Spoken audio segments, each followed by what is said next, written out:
तो कैसे हैं प्यारे बालकों, स्वागत है आपके अपने प्यारे से यूट्यूब चैनल में। चलिए आज हम लोग को पढ़ना है गोलीय सतहों से प्रकाश का अपवर्तन, refraction of light through spherical surface. देखिए इस चैप्टर से हर साल एग्ज़ाम में एक क्वेश्चन तो एकदम पक्का आता है, वो भी 5 नंबर में।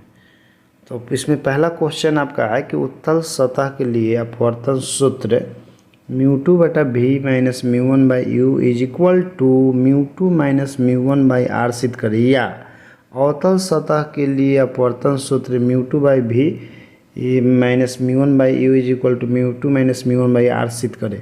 ये दोनों में से कोई आपको एग्ज़ाम में एक बनाने होते हैं। कभी कभी ऐसा भी आता है कि केवल एग्ज़ाम में कहता है कि अपवर्तन सूत्र μ2 बाई v माइनस μ1 बाई इतना सिद्ध करने के लिए कहता है। कोई सतह के लिए सिद्ध कर सकते हैं, उत्तल या अवतल के लिए, ठीक है। सबसे पहले हम लोग सिद्ध करेंगे इसको किससे, तो उत्तल सतह सिद्ध करेंगे। तो सबसे पहले उत्तल सतह सिद्ध करने के लिए सबसे पहले हम लोग उत्तल सतह बनाते हैं और उसके सहायता से इस फार्मूला को हम लोग प्रूफ करते हैं।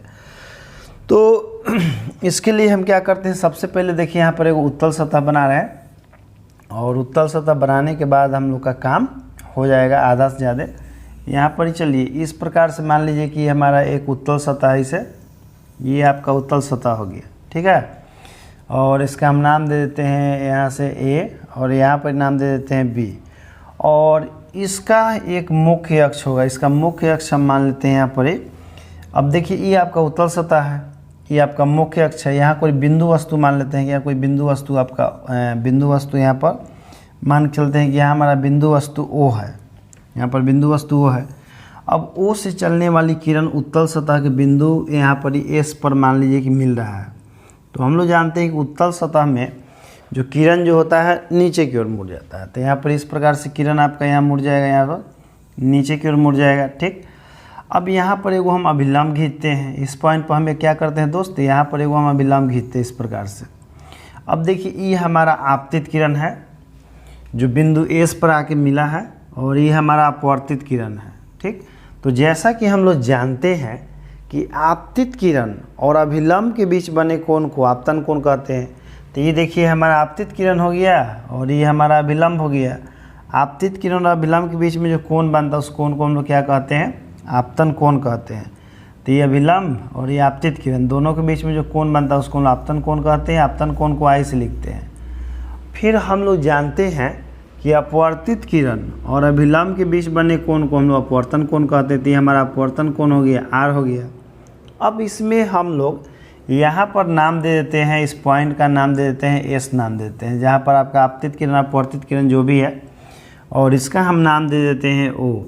और यहाँ पर देखिए E जो है ये आपका मुख्य अक्ष के बिंदु O पर एक कोई पॉइंट ऑब्जेक्ट है और पॉइंट ऑब्जेक्ट से 2 गो किरण चला है। एक तो सीधे गया है जो यहाँ लंबवत होने के कारण बिना मुड़े हुए सीधे निकल गया है, दूसरा यहाँ से ऐसे गया है जो अपवर्तन के बाद यहाँ पर ही काट रहा है। तो हम लोग जानते हैं कि अपवर्तन के बाद 2 किरणें एक दूसरे को जिस पॉइंट पर काटती है वही पॉइंट उस वस्तु का प्रतिबिंब होता है। किसका, तो जिससे प्रकाश आ रहा था। तो इसमें O बिंदु वस्तु है, इससे 2 प्रकाश आया और यहाँ देखिए अपवर्तन के बाद यहाँ पर ही काट रहा है दोनों।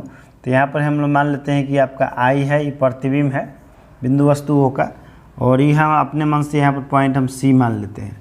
अब इसमें कुछ एक्स्ट्रा वर्क भी करना पड़ता है। इसमें E वाला कोण को हम थीटा मान लेते हैं, E वाला कोण को हम अल्फा मान लेते हैं और ये वाला जो कोण है इसको हम बीटा मान लेते हैं, ठीक है। मानने के ऊपर अपने ऊपर पर है, किसी को अल्फा बीटा थीटा आप मान सकते हैं, कोई फर्क नहीं पड़ता है। चूँकि उत्तल सतह है तो इसके अंदर कुछ ना कुछ मटेरियल होगा, तो इसके मटेरियल को हम लोग डॉट डॉट से क्या करते हैं, इस प्रकार से रिप्रेजेंट करते हैं। आप भी कर दीजिएगा डॉट डॉट से, अच्छा लगता है एग्ज़ाम हॉल में। लेकिन आप लोग एग्ज़ाम हॉल में डायग्राम कैसे बनाएंगे, पेंसिल से बनाएंगे। डायग्राम आपको समझ में आया, चलिए इसका डिराइवेशन बहुत ही आसान है। समझिए कि 5 नंबर आपको बोर्ड एग्ज़ाम में आता है तो उपहार है आपके लिए। तो इसको उठाया जाए और इसके अंदर का जो भी अपवर्तनांक होगा उस अपवर्तनांक को मान लीजिए कि एक अपवर्तनांक म्यू है और इधर में जो बाहर में आपका हवा है इसका अपवर्तनांक हम लोग मान लेते हैं कि μ1 है। अब इसमें देखिए लैंग्वेज लिखना पड़ता है। लैंग्वेज कैसे लिखा जाता है ध्यान सुनिएगा। लैंग्वेज लिखना बहुत ही आसान होता है। माना कि A P B एक उत्तल सतह है, माना कि APB एक उत्तल सतह है जिसके मुख्य अक्ष OP पर एक बिंदु वस्तु O स्थित है। जिस बिंदु वस्तु O का प्रतिबिंब I बन रहा है, इतने मानना है। और अच्छा से मानना हुआ तो और अच्छा से लिख सकते हैं, थोड़ा ध्यान से। माना कि APB एक उत्तल सतह है जिसके मुख्य अक्ष OP पर एक बिंदु वस्तु O स्थित है। O से चलने वाली एक किरण OS बिंदु S पर आपतित होता है और अपवर्तन के बाद बिंदु I पर एक दूसरे को दो किरणें काटती है जो बिंदु वस्तु O का प्रतिबिंब है। जो I क्या है, बिंदु वस्तु O का प्रतिबिंब है। ठीक है, तो इतना भी आप मान के लिख सकते हैं। आपको जैसे इच्छा वैसे लिखिए, लिखना बहुत आसान होता है। ठीक है ना, मान के लिखना जो भी है। इतना लिखने के बाद हम लोग क्या करते हैं कि इसमें थोड़ा सा अपना कॉन्सेप्ट लगाते हैं। क्या कॉन्सेप्ट लगाते हैं? जैसे सबसे पहले इसमें हम लोग चलते हैं एक त्रिभुज में। त्रिभुज का नाम है SOC। ध्यान दीजिएगा, इसमें त्रिभुज में हम चल रहे हैं, त्रिभुज SOC में। थोड़ा ध्यान से देखिए, ये हो गया S, ये हो गया O और ये हमारा त्रिभुज हो गया C, SOC। इसमें देखिए हम लोग जैसे एक कॉन्सेप्ट पढ़े थे बचपन में 9 क्लास में कि कोई भी जैसे त्रिभुज होता है तो त्रिभुज में जैसे बहिर्कोण जो होता है, जैसे मान लीजिए कि यहाँ पर कोई कोण बन रहा है तो ये बहिर्कोण होता है। अब बहिर्कोण का मान जो होता है दो अंतःकोणों के योगफल के बराबर होता है। जैसे यहाँ पर मान लीजिए कि ये है, यहाँ आपका B है और यहाँ पर C है। तो किसी भी त्रिभुज में जो बहिर्कोण का मान होता है वहाँ वाला कोणवा के छोड़ के दो गो जो अंतःकोण होता है वो दोनों के योगफल के बराबर होता है। या पक्का पढ़े होंगे त्रिभुज में। तो त्रिभुज में यहाँ पर ध्यान दीजिए, त्रिभुज SOC में, SOC में देखिए SOC दिखाई दिया आपको। इसमें देखिए हाई वाला जो है बहिर्कोण है, जो I क्या है, बहिर्कोण है। तो बहिर्कोण का मान दो अंतःकोणों के योगफल के बराबर होता है। तो कोण I बराबर हमारा क्या होगा SOC में, तो कोण I बराबर हमारा होगा थीटा प्लस अल्फा होगा। तो इसमें हम लोग क्या लिखेंगे, I बराबर हम लोग लिखेंगे थीटा और प्लस में हम अल्फा लिखेंगे। ये तो SOC में हुआ। अब देखिए इसके बाद हम लोग चलेंगे त्रिभुज SCI में। त्रिभुज SCI में हम लोग चलेंगे। त्रिभुज देखिए SCI दिखाई दिया, त्रिभुज SCI। त्रिभुज SCI में आप देखेंगे तो ध्यान दीजिएगा SCI, इसमें आपका बहिर्कोण कौन है, तो देखिए बहिर्कोण अल्फा है। तो हम लोग जानते हैं कि बहिर्कोण का मान दो अंतःकोणों के योगफल के बराबर होता है। तो अल्फा का मान किसके बराबर होगा, तो R और प्लस बीटा के योगफल के बराबर होगा। तो इसमें हम लोग क्या लिखेंगे, आपका लिखेंगे अल्फा बराबर हम लिखेंगे R प्लस बीटा लिखेंगे। तो हम लोग R का मान निकालेंगे तो बीटा को इधर लाएंगे, तो R बराबर मेरा क्या हो जाएगा, अल्फा माइनस बीटा हो जाएगा। ठीक, इतना लिखने के बाद हम लोग क्या करते हैं कि अब चलते हैं स्नेल के नियम से चलते हैं। स्नेल के नियम से, स्नेल के नियम क्या होता है बालक, तो उस पर ध्यान दीजिएगा, है बहुत आसान। स्नेल के नियम से, तो स्नेल के नियम से हम चल रहे हैं। तो इसमें हम लोग लिखते हैं μ1 इंटू साइन I बराबर μ2 इंटू साइन R। ये आपका स्नेल का नियम है, इसको याद रखिए, इसी से हम लोग का काम होगा। तो स्नेल के नियम से μ1 इंटू साइन I बराबर μ2 इंटू साइन R। इसके बाद देखिए हम लोग क्या करते हैं कि इसमें हम लोग एक बात लिखते हैं। क्या बात लिखते हैं, इसके लिए हमको इधर लिखना पड़ेगा कि यदि क्या भाई, तो यदि I तथा R, यदि I तथा R बहुत छोटा हो, क्या हो, बहुत छोटा हो, तो जैसे साइन 0 का मान एग्जैक्ट 0 हो जाता है, लेकिन I और R का मान बहुत छोटा हो, तो उस सिचुएशन में क्या होता है कि साइन I का मान लगभग आपके I के बराबर होता है, तथा साइन R का जो हमारा मान है वो लगभग हमारा R के बराबर होता है। तो यहाँ साइन I बराबर I या साइन R बराबर R। अब इसमें हम लोग चलेंगे समीकरण 1 से चलेंगे। हम लोग समीकरण 1 पीछे तो उसको माने नहीं है, तो हम तनी मान लेते हैं इसको। देखिए समीकरण 1 हम इसी को मान लेते हैं। इसको पहले यहाँ से मिटा दीजिए और उसके बाद आप इसको मान लीजिए समीकरण 1। तो हम इसी को समीकरण 1 मान लिए हैं और हम चल रहे हैं समीकरण 1 से चल रहे हैं, ठीक है। तो हमको समीकरण इसमें 1 से चलना है, तो थोड़ा समीकरण 1 से, तो समीकरण 1 से हम लोग चलेंगे। तो वहाँ पर देखिए समीकरण 1 में हम क्या कर रहे हैं कि साइन आई के जगह पर आई लिख देंगे। तो हमारा हो जाएगा μ1 इंटू में साइन आई की जगह पर आई, और ये हो जाएगा μ2 और इंटू में साइन आर की जगह पर हमारा आर हो जाएगा। अब ध्यान देने योग्य बात है कि देखिए आई के जगह पर मेरा क्या है, आई के जगह पर थीटा प्लस अल्फ़ा है, और आर के जगह पर क्या है, तो आर के जगह पर अल्फ़ा माइनस बीटा है। तो इसका मान अब उसमें हम लोग रखेंगे, ठीक ना। तो चलिए हम रखते हैं यहाँ पर आई की जगह पर थीटा प्लस अल्फ़ा। तो देखिए ध्यान दीजिए, ये हमारा हो जाएगा μ1 और आई की जगह पर थीटा प्लस हमारा अल्फ़ा हो जाएगा, और ये हमारा हो जाएगा μ2 और आर की जगह मेरा क्या हो जाएगा, आर की जगह देखिए हम अभी तो लिखे हैं यहाँ पर आपके लिए, आर की जगह पर हमको लिखना है अल्फ़ा माइनस बीटा लिखना है। तो आर की जगह पर हम लोग पुट कर देंगे यहाँ पर अल्फ़ा माइनस में आपका बीटा पुट कर देंगे, कोई दिक्कत नहीं। अब देखिए एक फार्मूला होता है, फार्मूला त्रिकोणमिति से थोड़ा है। जैसे देखिए मान लीजिए कि जैसे वृत्त है, तो वृत्त का कहीं ना कहीं केंद्र होगा, तो ये केंद्र हो गया, और ये वाला आपका त्रिज्या हो गया आर, और ये भी आपका त्रिज्या हो गया आर, और ई वाला जो है चाप के लंबाई होता है, ये चाप की लंबाई है जिसको हम लोग एल से लिखते हैं। तो चाप की लंबाई को हम लोग एल से लिखते हैं। तो यहाँ पर देखिए कोण बनता है, कोण का मान है थीटा, तो हमारा थीटा बराबर फार्मूला एक होता है एल बटा आर होता है। थीटा बराबर फार्मूला क्या होता है, एल बटा आर होता है। अब यही बात जैसे आपको ध्यान में रखना है, आपका काम जो बहुत आसान हो जाएगा। देखिए इसमें जैसे प्रत्येक कोण के लिए खोजिएगा, प्रत्येक कोण के लिए एल और आर खोजिएगा। जैसे मान लीजिए कि थीटा कोण है, तो थीटा कोण के लिए चाप की लंबाई एस पी हो जाएगा ये पूरा, और आर के काम करेगा हाई वाला, ये वाला काम करेगा आर के ओ पी। उसी प्रकार देखिए कोण बीटा की बात की, अल्फ़ा की से बात किया जाए तो ध्यान दीजिएगा, जैसे हम बारी बारी से लिख रहे हैं क्योंकि इसका काम है आगे। तो जैसे कि जैसे कोण थीटा है, तो कैसे हम लोग लिखे हैं, थीटा बराबर उधर एल बाई आर लिखे हैं। एल बाई आर मतलब चाप की लंबाई बटा त्रिज्या। तो यहाँ थीटा के लिए चाप की लंबाई होगा ये वाला कौन एस पी हो जाएगा, और त्रिज्या के काम करेगा यहाँ पर ही आपका पी ओ काम करेगा, तो पी ओ लिख देंगे। उसी प्रकार से ध्यान दीजिए यहाँ आपका अल्फ़ा बराबर है ना, तो अल्फ़ा के लिए चाप की लंबाई काम करेगा ये वाला, और त्रिज्या के काम करेगा हाई वाला, ठीक। तो उसी प्रकार से हम लोग अल्फ़ा बराबर भी लिखेंगे। तो अल्फ़ा बराबर मेरा क्या हो जाएगा, एस पी और बटा में मेरा यहाँ पर ही पी सी हो जाएगा, तो यहाँ हम लोग पी सी लिख देंगे। उसी प्रकार से ध्यान दीजिए बीटा बराबर लिखना है, तो इसमें देखिए बीटा कोण लीजिएगा, तो कोण बीटा के लिए चाप की लंबाई एस पी और त्रिज्या काम करेगा यहाँ से लेकर यहाँ तक ले पी आई। तो हम लोग बीटा बराबर क्या लिखेंगे इसमें, एस पी और बटा में हम लिखेंगे पी आई लिखेंगे। अब ये जो हम आपको बताएं कि थीटा बराबर इतना, अल्फ़ा बराबर इतना, ये सब एक ही फार्मूला पर लिखा रहा है। थीटा बराबर एल बटा आर जो फार्मूला होता है, कोण बराबर चाप की लंबाई बटा त्रिज्या, उसी फार्मूला पर लिखा रहा है।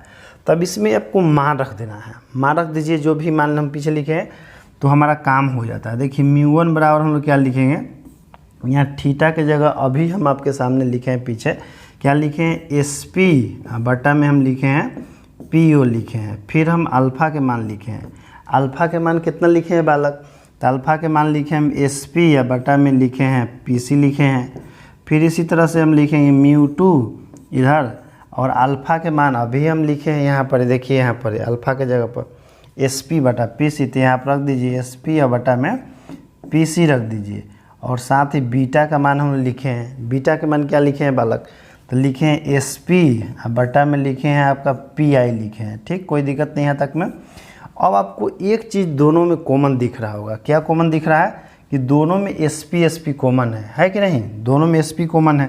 तो दोनों में आप एस पी कॉमन ले लीजिए। देखिए μ1 1 बटा पी ओ और प्लस 1 बटा पी सी, अब दोनों में क्या कॉमन हो जाएगा, एस पी, इधर भी आपको कॉमन लेना है μ2 1 बटा पी सी और माइनस 1 बटा पी आई, इसमें भी आपका कॉमन ले लेना है एस पी।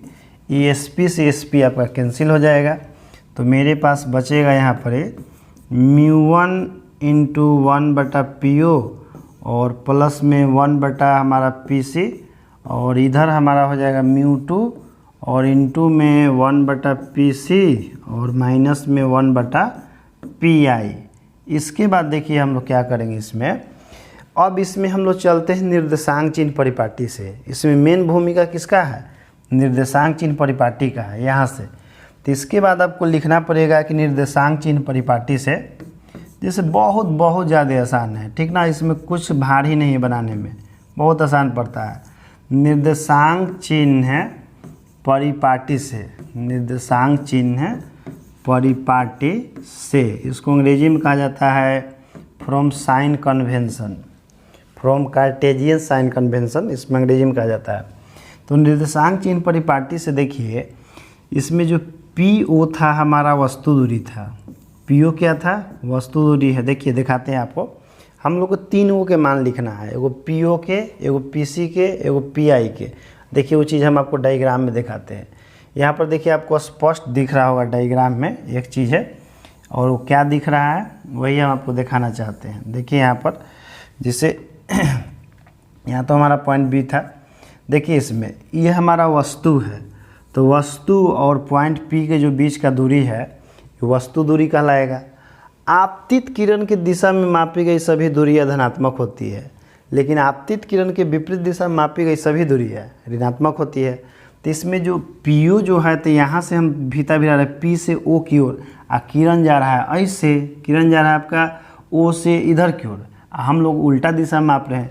तो हमारा जो PO जो होगा, जो कि वस्तु दूरी है, उसको हम लोग -U लिखना पड़ेगा, क्योंकि हम लोग नियम पढ़े हैं निर्देशांक चिन्ह परिपाटी से कि आपतित किरण के दिशा में मापी गई सभी दूरियां धनात्मक और उसके विपरीत दिशा में मापी गई सभी दूरी ऋणात्मक।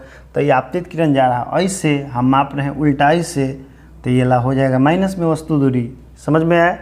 अब देखिए ई वाला जो है लंब है, लंब है, तो लंब जो है जहाँ पर ये पड़ता है ना, जिस पॉइंट पर मुख्य अक्ष है, तो उसका सेंटर माना जाता है। तो ये सेंटर हो जाएगा, और सेंटर से पॉइंट P के बीच की दूरी आपका त्रिज्या हो जाएगा। तो इसमें PC बराबर जो है ना R हो जाएगा, PC बराबर R होगा। अब R प्लस में होगा कि माइनस में होगा, तो इसको देखा जाता है कि PC जो है आपतित किरण के दिशा में है कि आपतित किरण के विपरीत दिशा में है।